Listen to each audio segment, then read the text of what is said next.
আসসালামু আলাইকুম। কি নাম আপনার? আপনার বাসা?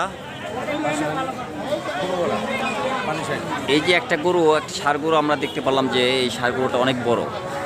আমরা তো বিভিন্ন জায়গায় শুনি যে গরু অনেকে অনেক নাম দেয়, তো আপনি কি নাম দিয়েছেন? আসলে এটা তো সাইওয়ালি জাত। হ্যাঁ, আমি সাইওয়ালকে সাইওয়ালি নাম দিয়েছি। যে দর্শক আপনারা অবশ্যই শুনতে পাচ্ছেন যে গরু মালিকের নিকট থেকে যে এই গরুটার নাম দিয়েছে, ষাঁড়টার নাম দিয়েছে সাহেব আলী। তো খুবই বড় আকৃতির একটি গরু। এই পবিত্র ঈদুল আজহা উপলক্ষে বাসায় জমে উঠেছে ঐতিহ্যবাহী কুরবানি পশুর হাট। তো আমরা আবার একটু জানবো যে এই সাহেব আলীটাকে কত টাকার মধ্যে ছাড়বেন? টার্গেট 3 লাখ, চাওয়া 3.5 লাখ।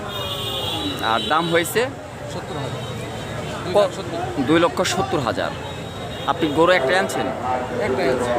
আর বাকি গরুগুলো কি আপনার একই মাপে? ছোট। আর এই গরুটা কত বছর, মানে কত মাস বা বছর লালন পালন করেছেন? 3 বছর। 3 বছর লালন পালন করার পরে আপনার এই গরুটা হাটে নিয়ে আসছেন, তাই না?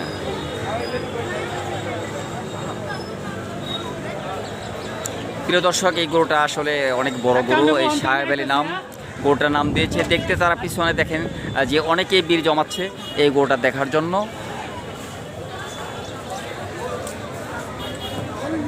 সাহেব আলী।